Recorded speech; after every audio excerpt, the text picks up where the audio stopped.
وإذا سألك عبادي عني فإني قريب أجيب دعوة الداع إذا دعان. بسم الله الرحمن الرحيم الحمد لله رب العالمين والصلاة والسلام على رسول الله صلى الله عليه وسلم رب اشرح لي صدري ويسر لي أمري واحلل عقدة من لساني يفقه قولي. السلام عليكم ورحمة الله وبركاته. بفصم ባለቤትህን ሚስትህን ለመፍታት እንዳታስብ በፍጹም። አንቺም ብትሆኚ ባልሽን እንዲፈታሽ ኒካውን እንዲያወርድልሽ ኒካውን አወርድል ፍታኝ እያልሽ የፍቺ ጥያቄ እንዳትጠይቂው። እነኚህ ምልክቶች በእናንተ ህይወት መካከል የሚታዩ ከሆነ ማለት ነው። ዛሬ የምናነሳው ብዙ ወንድሞችና ብዙ እህቶች በትዳር አብረው ቆይተው ከዛን ይፋታሉ። ከተፋቱ በኋላ ለምንድነው ከሚስትህ የተለያያት ለምን ሚስትህን ፈታት ተብለው ሲጠየቁ ወላሂ አብዛኞቹ የሚመልሱት ምላሽ ምንድነው? አላውቅም ነው። ለሚስትህን ፈታት አላውቅም። አትወዳትም ነበር? በጣም ነው መወዳት፣ በጣም ነው ማፈቅራት፣ ግን ለምን እንደፈታት አላውቅም። አሁን ምን ይሰማሃል? ትናፍቀኛለች፣ አብረን ብንመለስ እጅግ ደስ ይለኛል። የዚህ አይነት ምላሽ ብዙ ወንድሞች ጋር እንሰማለን፣ እህቶች ጋርም የዚህ አይነት ምላሽ እንሰማለን። አንድ ፍቺ እኮ አላህ የመጨረሻ አማራጭ አድርጎት ያስቀመጠው በቃ በሁሉም መንገድ እርስ በራስ አውርተህ መፍትሄ ካጣ፣ በሽምግልና መፍትሄ ከጠፋ፣ በጓደኛ በዘመድ በጎረቤት በሁሉም መንገድ ያ ችግር ሊፈታ ካልቻለ በቃ የችግሩ መፈቻው መንገድ ፍቺ ብቻ ከሆነ ተፋታለህ። ያኔ ችግሩ ተፈታ፣ ሰላም ታገኛለህ። አሁን ላይ ግን ብዙ ወንድሞች እህቶች ሰላማቸውን አያገኙም ፍቻቸውን ከፈጸሙ በኋላ። ይሄ ለምን ሊሆን ቻለ ካልን የብዙ ሰዎች ፍቺ እየተፈጸመ ያለው በሳሂሮች ምክንያት ነው። ወላሂ በሳሂሮች በደጋሚዎች ተንኮል አላህ እጃቸውን ይስጣቸው። በእነሱ ምክንያት ነው የብዙ ሰዎች ቤት እየፈረሰ ያለው። የብዙ ትዳር ብዙ እህቶች ብዙ ወንድሞች አብረው ለዘላቂነት ሊኖሩ የገቡበት ቤት የጀመሩት ጉዞ ብዙም ሳይዘልቅ ይገታል። ምልክቶችን እናያለን። ከዛ በፊት ግን እንደነኛ አይነት ሰዎች ለምንድን ነው በእነኚህ ሰዎች ላይ እዚህ አይነት ሲር ሊያሰሩ የሚፈልጉት? አላህ እኮ ቁርአን ላይ 3 አይነት ሲህሮችን ይነገረን። 3 አይነት ሲህሮችን ቀጥታ አላህ ነግሮናል። አንድ ባልና ሚስትን የሚያለያየን ሲህር አላህ በቁርአን ላይ ተናግሯል። يريدون أن يفرقوا بين المرء وزوجه ባልና ሚስትን ለማለያየት ይፈልጋሉ ብሎ አላህ ቁርአን ላይ ያስቀምጦታል። ስለዚህ የተቀመጠ ነገር አለ ማለት ነው። እነኚህ ሰዎች አንተ ከባለቤት ጋር ደስተኛ ስለሆንክ ከባለቤት ጋር የፍቅር ህይወት እየኖርክ ስለሆነ ከባልሽ ጋር ለውጦችን ያመጣችሁ እንደሆነ ሲገባቸው የናንተን ለውጥ የናንተን ደስታ ለማደናቀፍ የዚህ አይነት ሲህሮችን ያሰራሉ። አንደኛውና የመጀመሪያው ምልክት ያለምንም ምክንያት ሚስትን መጥራት ትጀምራለህ። ያለምንም ምክንያት ወዳሃት መርጣሃት ፈልጋት በቤተሰብ አስመርጠ አስለምነህ ያመጣሃት ልጅ ያለምንም ምክንያት ጀርባ ትሰጣታለህ። ምክንያቱ ለአንተ እንኳን ግልጽ አይደለም። ትጠላታለህ፣ ለምን እንደምትጠላት አታውቅም። እሷም እንደዚሁ መርጣ ያገባችውን የሐላል ባሏን ያለምንም ምክንያት ወደ መጥላት ውስጥ ትገባለች። አንደኛው ምልክት ነው። ሁለተኛው ምልክት በትንሽ ነገር መጨቃጨቅ። ቤታቸው ጭቅጭቅ በጣም ይበዛዋል። ከሰላሙ ይልቅ የሚጨቃጨቁበት ይበዛል። ንትርኩ ይበዛል። ጭቅጭቃቸው ቁጭ ብሎ ሲወያዩ ምንድነው ችግራቸው ተብሎ ችግራቸውን ሲተያዩ እዚህ ግባ የሚባል ችግር ሁለቱም አያነሱም። ግን ጭቅጭቃቸው እለት ከእለት እየጨመረ ይመጣል።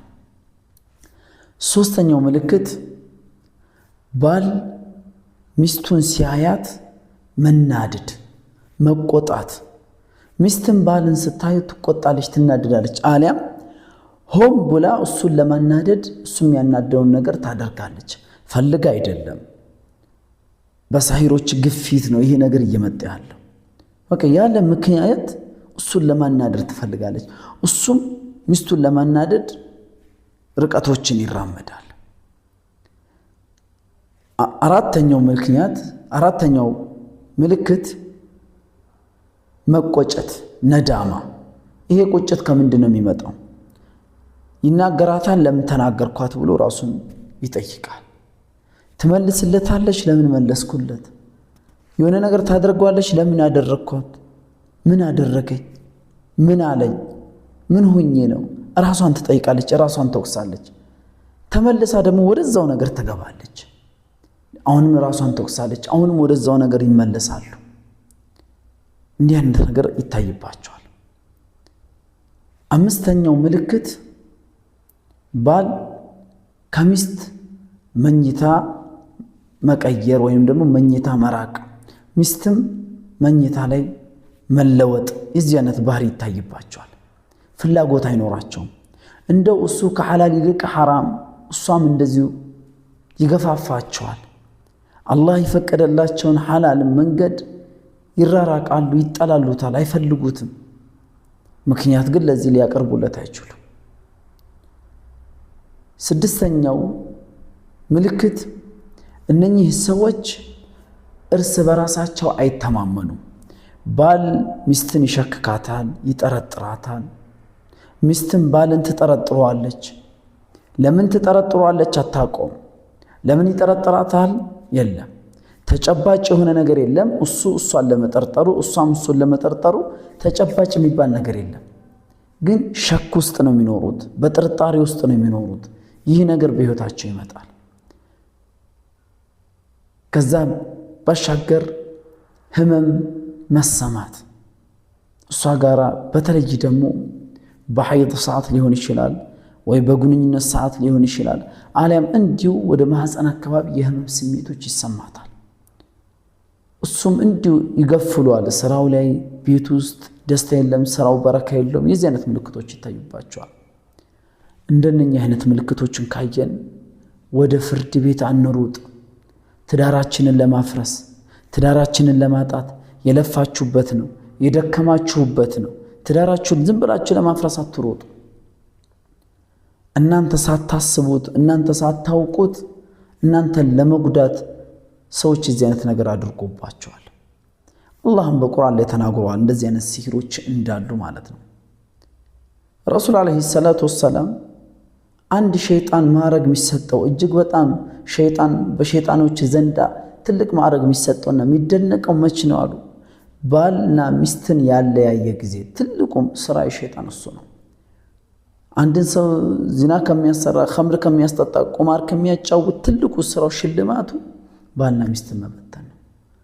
የባልና ሚስት መለያየት የሁለት ሰዎች ጉዳይ አይደለም። ልጆች አሉ፣ ዲን አለ፣ እዛ ቤቶች ውስጥ አማችነት አለ፣ አብሮ ተያይዞ ይመጣ የነበረው ብዙ ነገር አለ፣ ተያይዞ አብሮ የሚጠፋ። ለዛ ነው ሸይጣን ትልቁን የማዕረግ እድገት የሚያገኘው ባልና ሚስትን ሲያለያዩ ነው የተባለው። እንደዚህ አይነት ሲህሮችን፣ እንደዚህ አይነት ምልክቶችን ቆም ብለን መመልከትና ትክክለኛ መፍትሄው መፈለግ ያስፈልጋል።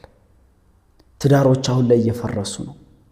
ትዳሮች በረካ የላቸውም። አሁን ትዳር ውስጥ ይገባል ይወጣል፣ ትዳር ውስጥ ይገባል ይወጣል። ያ ሆኗል።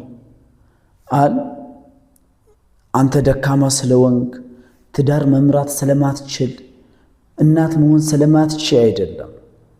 እንዳትሆኝ የሚፈልጉት ሰዎች ይሄን እያደረጉብሽ ስለሆነና ስለሆነ ብቻ ነው። ሌላ ምንም ነገር የለውም። ታዲያ ለዚህ መፍትሄው ምንድነው? ምንድነው ማድረግ ያለብን? ይህን በቤት ውስጥ ራስን በራስ ሩቃ ማድረግ የምትችል ከሆነ ለዛ ሩቃ ኃላፊነቱን ወስደህ ጠንክረህ ለራስህም ለባለቤትህም ማድረግ የምትችል ከሆነ እዛው ቤት ውስጥ የሩቃ አድርግ። بإذن الله تعالى ለውጦችን ማየት ትጀምራላችሁ።